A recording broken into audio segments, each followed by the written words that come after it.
Assalamualaikum warahmatullahi wabarakatuh. Hari ini kita akan masuk ke materi pertemuan kedua dan ketiga ya, replikasi DNA. Pertemuan tentang replikasi DNA ini akan kita selesaikan dalam 2 kali tatap muka, di mana hari ini saya akan menjelaskan sesi pertama, kemudian nanti kita akan masuk ke pertemuan ketiga pada minggu depan di Zoom insya Allah. Jadi untuk hari ini outline-nya untuk materi ini kita akan belajar tentang fungsi replikasi DNA, kemudian model replikasi DNA yang terjadi, kemudian proses replikasi DNA. Namun untuk proses replikasi DNA pada pertemuan kita yang hari ini kita tidak akan kita akan bagi dalam beberapa sesi gitu ya. Jadi akan dilanjutkan ke pertemuan pekan depan. Nah, untuk replikasi DNA itu fungsinya buat apa sih? Ya, itu ya. Jadi kenapa kita harus mempelajari tentang replikasi DNA? Jadi kita tahu bahwa DNA itu adalah materi genetik atau DNA itu adalah gen gitu ya. Dan gen itu perlu kita pelajari, perlu kita dalami, pahami itu untuk mengetahui tentang pewarisan sifat gitu ya dari induk ke anaknya gitu ya.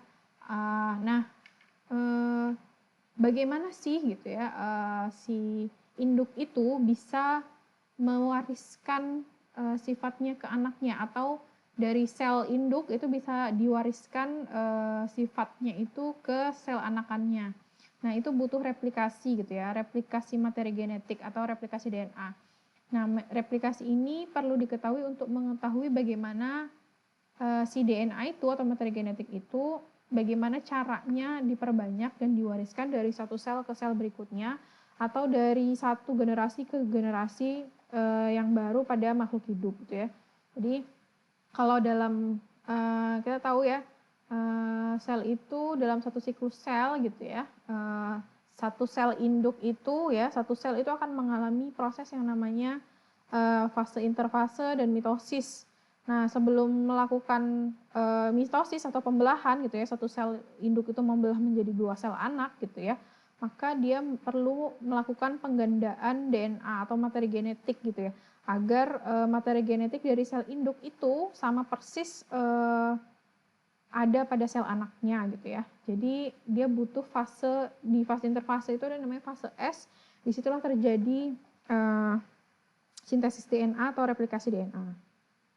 Nah, bagaimanakah materi genetik itu diperbanyak secara tepat dan cepat gitu ya? Ini ya tadi yang saya sebutkan bahwa dalam siklus sel ya, ketika sel itu tumbuh dan membelah, maka sel anak itu akan memiliki materi genetik yang sama persis dengan sel induknya gitu ya. Jadi identik materi genetik si induk dengan si anak gitu ya. Nah, pada pembelahan sel itu terjadi 2 proses, yaitu ada pembelahan inti dan pembelahan sitoplasma atau karyokinesis dan sitokinesis gitu ya, yang menghasilkan 2 sel anakan.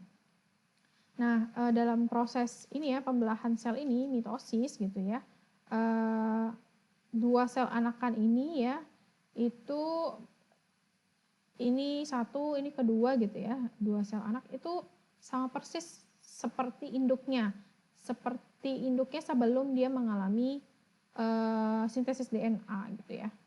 Maka proses sintesis DNA pada fase S ini atau replikasi DNA pada fase S ini berfungsi untuk menggandakan materi genetik dari induk.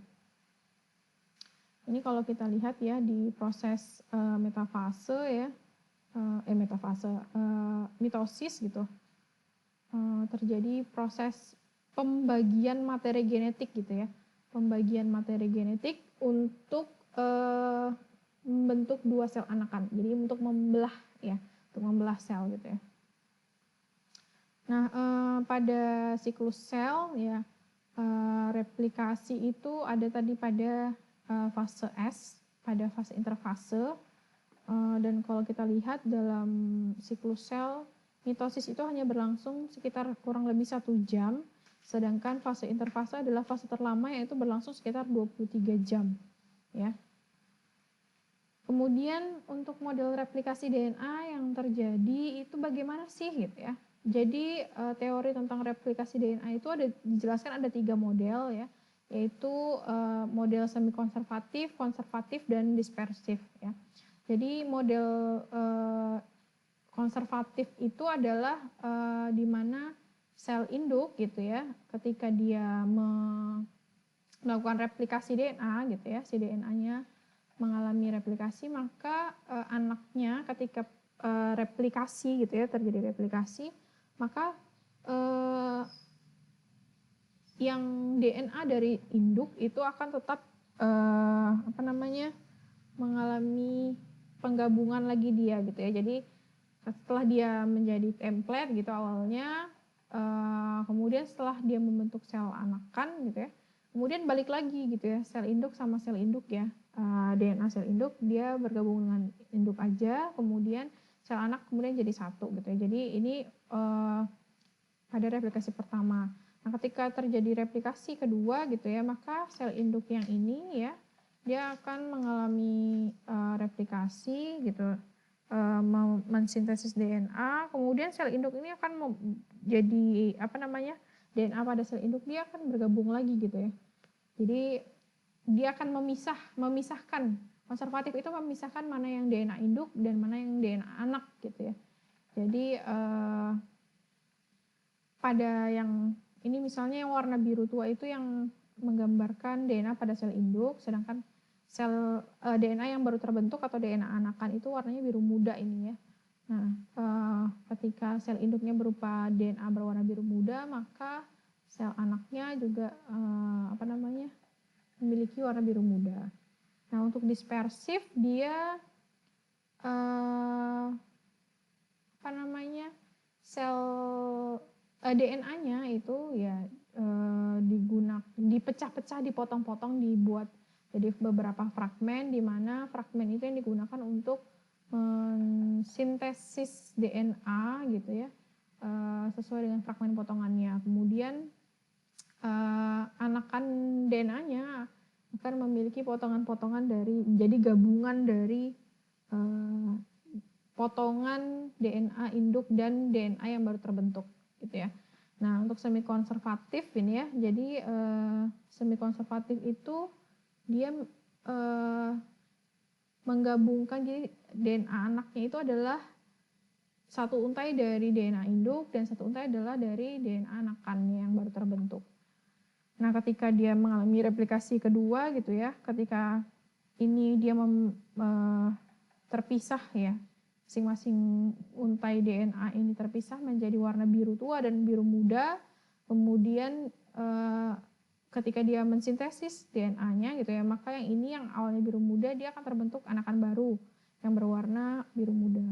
Sedangkan yang ini juga yang awalnya induknya warnanya biru muda gitu ya, dia akan memiliki anakan juga berwarna biru muda, sehingga hasilnya seperti ini, campuran dari DNA induk dan anakan. Nah, bagaimana sih model replikasi DNA yang disebutkan oleh Watson dan Crick gitu ya? Tadi yang semi konservatif gitu ya.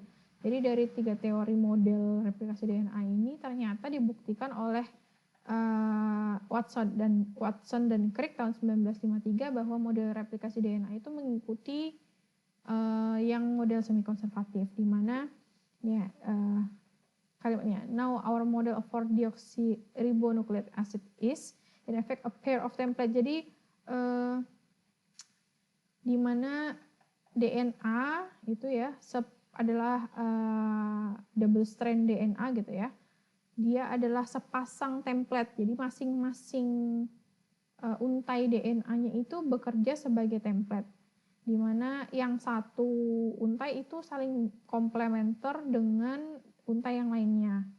Nah, sebelum mengalami duplikasi ya, maka ikatan hidrogen itu akan putus dan dua untai DNA itu akan terbuka dan terpisah, di mana setiap untai DNA itu bekerja sebagai template untuk membentuk dirinya sendiri gitu ya, atau mengkode DNA dari template-nya untuk membentuk DNA yang baru gitu ya. untuk membentuk rantai DNA yang baru. Sehingga nanti gitu ya di akhir proses replikasi kita akan mempunyai dua pasang untai DNA ya, dua pasang untai DNA. Jadi di mana yang pertama hanya punya satu gitu ya, dan sequence dari pasangan DNA itu sequence basanya itu sama gitu ya, persis sama seperti induknya gitu ya. Jadi begitulah model semi konservatif itu ya. Setengah dari molekul induk itu ya, itu ada pada masing-masing molekul anakan gitu ya. Nah, percobaan bukti juga bahwa replikasi DNA itu adalah mengikuti model konservatif juga dibuktikan oleh percobaan dari Meselson dan Stahl tahun 1958 yang menggunakan bakteri E. coli yang ditumbuhkan di media yang menggunakan radioisotop nitrogen 15 ya, di mana ketika bakteri itu mengalami proses siklus sel, dalam satu siklus sel jadi dia dibiarkan mengalami replikasi gitu ya. Jadi ketika pertama kali dia ditumbuhkan di bakteri di medium dengan radioisotop N15 dan di centrifuge gitu ya, diisolasi bakterinya, DNA-nya dari bakteri, kemudian didapatkan DNA dengan berat 15 N gitu ya. Jadi kalau lebih berat ya bobot molekulnya, jadi 15 gitu posisinya di sini. Nah, ketika bakteri E. coli itu yang awalnya dari medium N15 ini ditransfer ke medium dengan radioisotopnya adalah nitrogen 14, kemudian dibiarkan dia untuk mengalami siklus sel satu kali ya, artinya dia mengalami replikasi satu kali. Kemudian ternyata didapatkan DNA dengan hybrid campuran dari yang DNA dengan N15 dan DNA dengan N14 ya, nitrogen 14 ini ya. Jadi campuran posisinya sedikit di atas dari yang N15 gitu ya. Kemudian ketika dia dibiarkan lagi untuk mengalami proses siklus sel satu kali lagi, nah ternyata didapatkan dua posisi DNA. Yang pertama adalah yang DNA hybrid, itu ya campuran dari sel DNA induk dan DNA anakan gitu ya, yang N14 dan N15. Sedangkan didapatkan juga endapan di mana ada DNA yang cuman terdiri dari N14 saja gitu ya. Nah, ini anakan yang cuman terikat dengan atom nitrogen 14. Sehingga dari sini dihasilkan bahwa pada generasi 1 dan kedua gitu ya, menunjukkan bahwa model replikasi DNA adalah semi konservatif gitu ya. Percobaan Taylor Woods dan Hughes juga membuktikan bahwa terjadi proses replikasi DNA dengan model semi konservatif. Cuman bedanya kalau ini dia DNA-nya itu dilabel dengan radioaktif 3 timidin gitu ya, dan sampelnya menggunakan kromosom atau DNA pada ujung akar kacang panjang atau Visia faba. Nah, bagaimana sih proses replikasi DNA gitu ya? Kita tahu seperti yang sudah saya jelaskan pada pertemuan sebelumnya bahwa proses replikasi DNA itu terdiri dari 3 proses, yaitu ada proses inisiasi atau pengawalan, kemudian elongasi atau pemanjangan, dan terminasi atau pengakhiran. Nah, enzim-enzim apa saja sih yang dibutuhkan untuk tahap replikasi DNA gitu ya?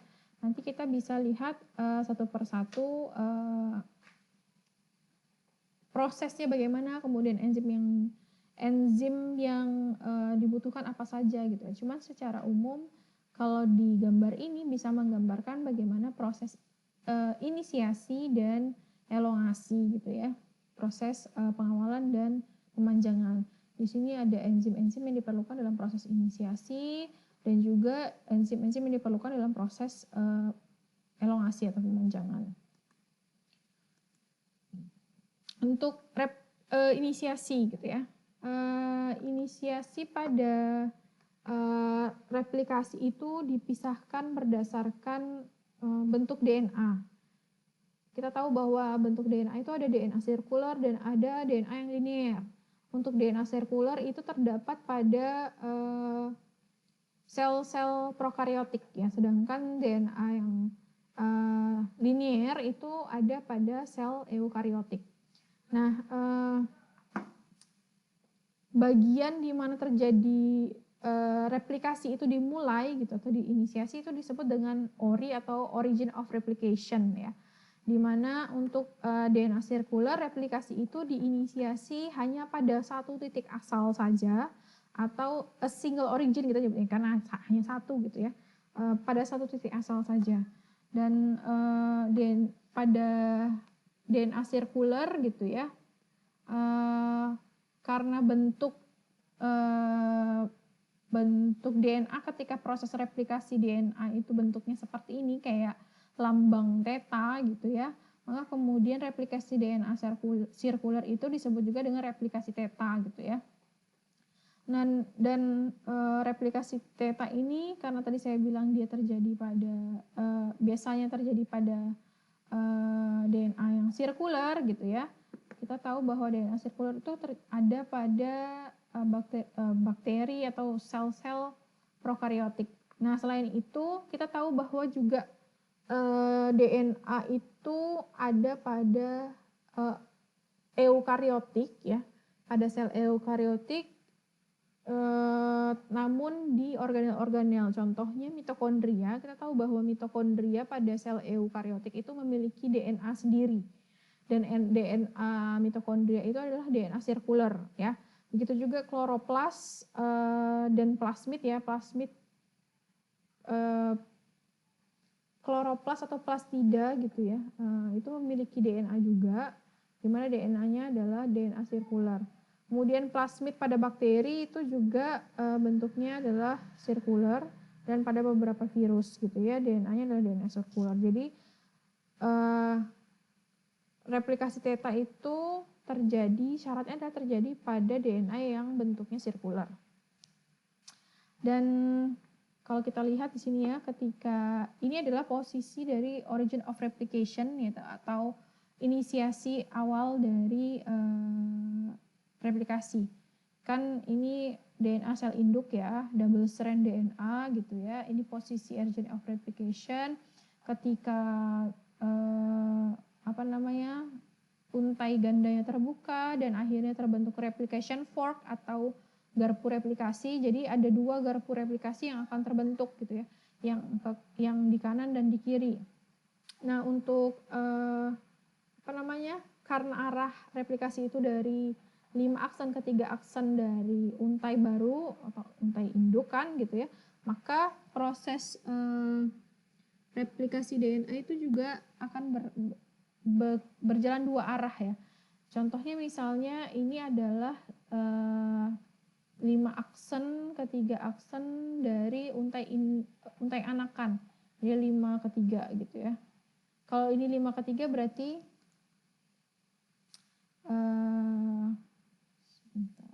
pointer pen. Jadi misalnya ini adalah origin of replication, maka ini adalah saya ini 5 aksen dari untai anakan ke 3 aksen. Misalnya ini adalah untai anakannya, maka arahnya replikasi ke situ. Nah, maka yang 5 ke 3 aksen dari untai yang satunya itu akan bergerak dari sini, ini 5 aksen ke 3 aksen ya, kebalikannya. 5 aksen ke 3 aksen. Ya, ini. Jadi arahnya akan saling berlawanan gitu ya. Untai anakannya yang terbentuk gitu ya. Jadi nanti ini kita bisa lihat ya. Jadi ini yang arahnya ke kanan, sedangkan yang ini tadi yang terbentuknya yang ke arah kiri gitu ya. Nah, nanti di suatu proses akhirnya dia akan bersambung gitu ya. Untai anakan yang terbentuk itu akan saling menyambung menjadi satu gitu ya, untuk membentuk untai anakan yang utuh gitu ya. Dan pada akhir replikasi ada namanya enzim topoisomerase yang akan bisa memutus kedua lingkaran DNA anakan.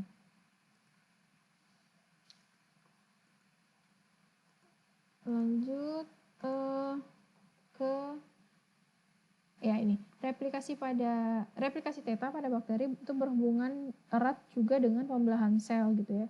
Jadi ketika sel dalam masa persiapan untuk membelah gitu ya, membran plasma sel membran plasma yang baru akan terbentuk pada wilayah pelekatan kromosom sehingga akan mendorong kromosom menuju ujung sel yang berlawanan. Ketika replikasi DNA selesai nih ya, replikasinya selesai, maka pembelahan binder atau pembelahan sel itu juga akan dilakukan sehingga akan membentuk dua anakan gitu ya, memisahkan dua kromosom menjadi dua sel anakan gitu ya. Nah, bagaimana dengan DNA yang linear? Nah, DNA linear itu kalau pada DNA sirkular tadi hanya ada satu titik awal di mana terjadi pengawalan atau inisiasi replikasi, pada DNA linear gitu ya, ada banyak atau ribuan titik inisiasi inisiasi replikasi DNA. Ini contohnya ya, ketika terjadi pengawalan atau inisiasi replikasi gitu ya, maka akan terbentuk gelembung-gelembung replikasi gitu ya, atau replication bubble gitu ya, di mana pada satu replication bubble itu akan ada dua replication fork atau ada dua garpu replikasi. Nah, kemudian ketika posisinya sudah selesai ini kan, ketika memanjang replikasi DNA-nya, maka dia akan bertemu antara satu replication bubble sama satu gelembung replikasi dengan gelembung replikasi yang lainnya, sehingga nanti dia akan membentuk hasil akhir ya, menyelesaikan replikasi DNA. Ini contohnya pada lalat buah Drosophila melanogaster. Ini gambaran dari proses replikasi DNA sel Drosophila melanogaster. Kalau kita lihat di sini ya, ini adalah untaian DNA-nya, dan di sini ini adalah replication bubble 1, kemudian 2, 3, 4. Nah, ini kan banyak sekali gitu ya replication bubble-nya gitu ya. Ini tadi yang saya sebutkan bahwa pada eukariotik DNA-nya replikasi DNA-nya diinisiasi pada ribuan titik asal di sepanjang molekul DNA pada setiap kromosomnya. Dan ini adalah DNA yang ada di dalam inti sel ya. Dan unit replikasi itu disebut dengan replikon gitu ya. Jadi hasil ya. Replikasi DNA eukariotik diinisiasi pada ribuan titik asal di sepanjang molekul DNA pada setiap kromosomnya, membentuk unit-unit replikasi yang disebut dengan replikon.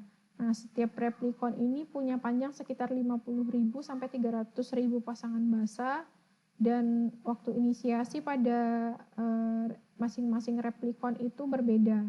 Makanya tadi ada yang lebih awal gitu ya, lebih banyak DNA yang terbentuk dibandingkan replication bubble yang ini gitu ya. Replikasi dimulai pada replikon dengan membentuk gelembung replikasi, kemudian replikasinya bergerak dua arah, kemudian gelembung-gelembung replikasinya akan menyatu dan mensintesis untai DNA itu. Sintesisnya akan selesai ketika sudah menyatu semua gelembung-gelembung replikasinya, maka replikasi selesai dan dua molekul anak akan ada gitu ya, ada pada dua sel anakannya gitu ya. Nah, pertanyaannya kenapa sih kalau replikasi DNA pada sel eukariotik itu punya banyak origin of replication atau titik awal inisiasi dibandingkan bakteri? Silahkan teman-teman cari ini sebagai PR. Kenapa sih, apa hubungan, coba dihubungkan dengan kira-kira kalau misalnya sel eukariotik itu dia DNA-nya panjang sekali, kalau misalnya hanya ada satu origin of replication, berapa lama ya kira-kira terjadi proses replikasi DNA. Sedangkan kita misalnya kita tahu bahwa proses regenerasi sel itu sangat penting gitu di tubuh kita gitu loh, atau pada tubuh sel-sel eukariotik. Kemudian untuk origin of replication-nya atau titik awal terjadinya inisiasi pada sel pro dan eukariotik itu berbeda ya. Untuk ini salah satu contohnya ada untuk sel prokaryotik, salah satu contohnya adalah E. coli ya, di mana origin of replication atau ORI-nya itu disebut dengan ORI C ya. ORI C yaitu pada sel bakteri E. coli, di mana ORI C ini kan tadi kita tahu bakteri itu DNA-nya DNA sirkular ya, di mana pada DNA sirkular ini ada namanya ORI C. Di bagian ORI C ini penanda ORI C adalah adanya tiga sequence ya, 13 mer atau 13 mer ini ya, 13 pasang basa yang berulang ya. 13 pasang basa ini urutan pasangan basanya yang berulang 3 kali, dan 4 sequence 9 mer, di mana total dari panjang ORI C-nya adalah 245 base pair atau ada 245 pasang basa. Dan setiap bagian pada bakteri yang lain kurang lebih ORI-nya itu, ORI C-nya itu sama dengan ORI C punya E. coli. Dia punya konsensus sequence 13 mer dan 9 mer gitu ya.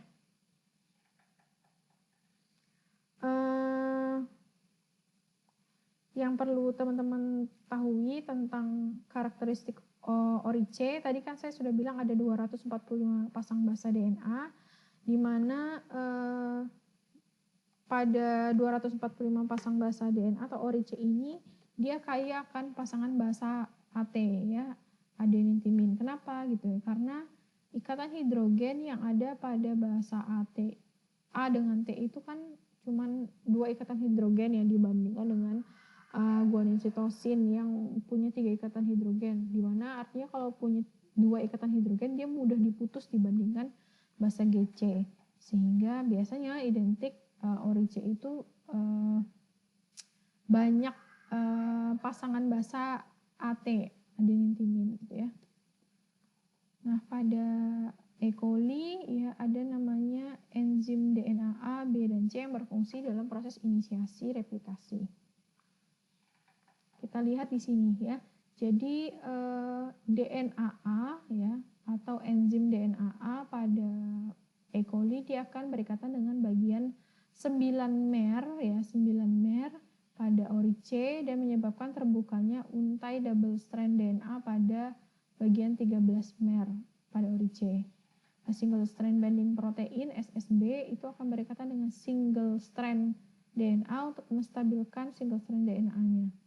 Kemudian DNA B, enzim DNA B itu akan dibawa oleh DNA C untuk berikatan dengan bagian 13 mer, di mana DNA B ini akan berperan sebagai helikase yang fungsinya adalah memutuskan hubungan antara memutuskan ikatan hidrogen pada double strand DNA. Kemudian itu tadi segmen pengenal pada DNA sirkuler. Bagaimana dengan atau pada sel-sel prokariot ya. Nah, bagaimana pada sel-sel eukariot? Nah, kalau pada eukariotik ya ini digambarkan, dicontohkan bahwa ini adalah ORI atau origin of replication dari yeast ya, yeast. Dimana ini adalah sequence dari ORI ya. Nah, kalau tadi disebut ORI pada prokariot ya, pada eukariot di sini ORI-nya contohnya pada S. cerevisiae disebut dengan autonomously replicating sequence atau sequence yang akan menginisiasi replikasi. Pada yeast S. cerevisiae disebut dengan S. cerevisiae ARS1. Nah, ciri-cirinya ARS1 ini adalah terdiri dari sequence yang mengandung 100 sampai 550 base pair. Ya, jadi panjangnya sequence ini dari sini ke sini itu 100 sampai 150. Kemudian dia punya konsensus sequence yang berupa 11 base pair yang mengandung pasangan basa AT. Ini tadi ya 11 base pairnya yang punya banyak basa adenin timin gitu ya. Dimana kalau kita perhatikan di sini ada garis miring. Garis miring ini yang mengartikan bahwa bisa bahasa A atau bahasa T gitu ya. Misalnya contohnya di sini. Kita perhatikan di sini ya. Jadi bahasa pertamanya bisa A, bisa T. Nanti tinggal bahasa komplementernya apa gitu ya. Oke, ini dihitung 1, 2, 3, 4, 5, 6, 7, 8, 9, 10, 11 pasangan basa gitu ya.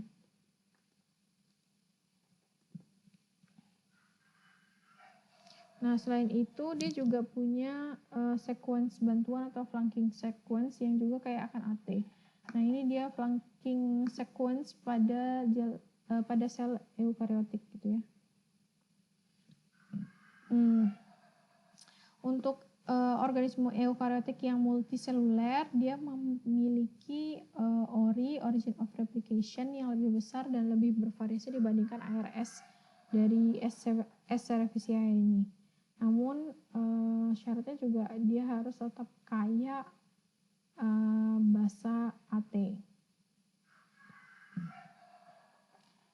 Nah, untuk origin of replication dari sel eukariotik ini ya, tahapannya adalah dia akan membentuk kompleks ini ya, kompleks pre-replication, di mana pre-replication kompleks itu terdiri dari ORC ya, kemudian MCM dan helicase loader.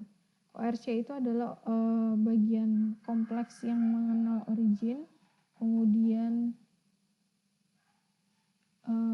MCM atau mini chromosome maintenance, di mana dia adalah protein yang punya peran seperti helicase ya, DNA helicase. Kemudian ada helicase loader untuk mengikat MCM ke ORC.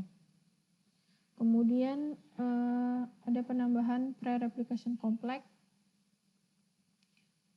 ke ORI untuk memulai proses replikasi. Yang perlu diperhatikan, tetap aja setelah terjadi proses kayak gini ya, replikasi tidak akan mudah dimulai hingga beberapa protein lain seperti enzim yang bahkan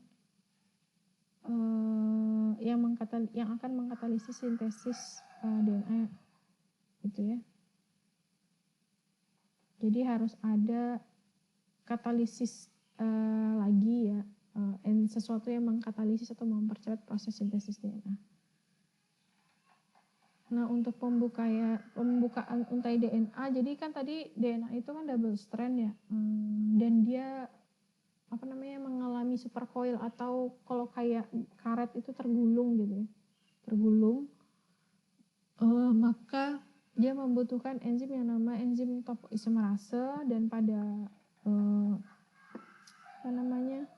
pada E. coli, enzim topoisomerase itu disebut dengan DNA girase gitu ya. Jadi fungsinya untuk membuka untai, memutar DNA sehingga untaiannya terbuka gitu ya. Kemudian ada enzim helikase yang akan memutus ikatan hidrogen antara double strand DNA dengan single strand DNA. Kemudian ada enzim SSB atau single strand binding protein, fungsinya untuk menguatkan menguatkan single strand DNA gitu ya, sehingga dia tidak tertutup lagi. Nah, ini contohnya adalah supercoil DNA ya. Ketika kita misalnya ada karet gitu ya, kita main-mainin di tangan, kita putar-putar, maka kira-kira munculnya kayak supercoil gitu ya. Dia menggulung gitu ya DNA-nya. Nah, ini dia akan mengganggu proses replikasi DNA secara keseluruhan. Akan mengganggu replikasi DNA secara keseluruhan, sehingga dia perlu dibuka. Nah, bukanya pakai apa? Ya pakai enzim topoisomerase.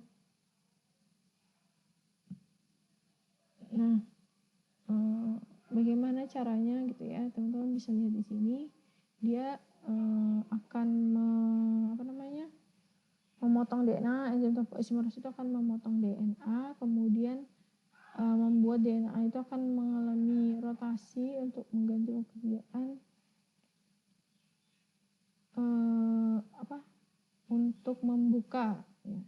Dia akan memotong DNA sehingga DNA-nya itu bisa terbuka gitu ya. DNA strand itu akan berotasi dan akan menghilangkan coil ini yang ruwet-ruwet dari tadi ya, berpilin. Nah, pilinan DNA-nya itu akan terbuka, dan kemudian enzim topoisomerase itu juga bisa menggabungkan lagi DNA strand untai DNA gitu ya. Nah, jadi untuk pembukaan untai DNA butuh enzim yang namanya enzim topoisomerase untuk dia membuka pilinan DNA supaya dia tidak terpilin gitu ya. Supercoil DNA itu diubah menjadi lurus gitu ya, tapi tetap double strand. Nah, kemudian helikase yang digunakan untuk memutus ikatan hidrogen sehingga yang double strand itu jadi terbuka gitu ya, jadi single strand. Nah, butuh enzim lagi yang namanya SSB, single strand binding protein, untuk menstabilkan untaian DNA yang single strand.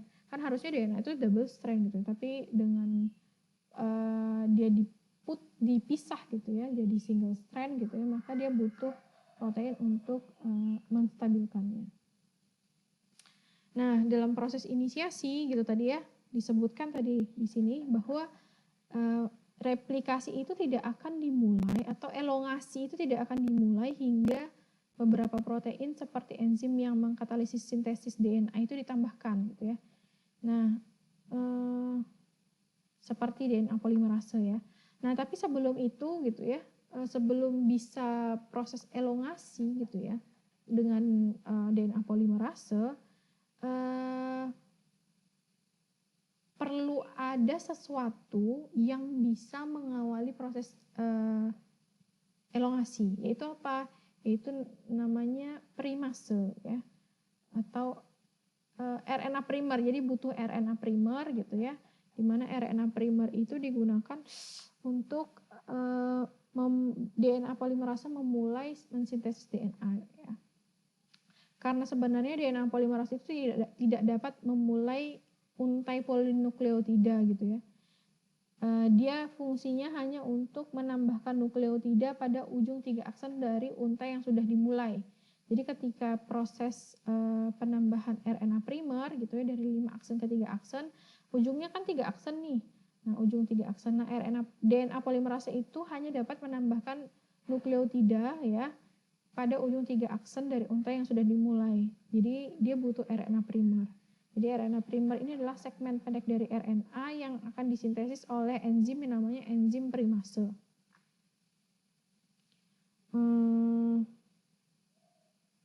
Sintesis DNA diinisiasi oleh pembentukan oleh RNA primer gitu ya. Jadi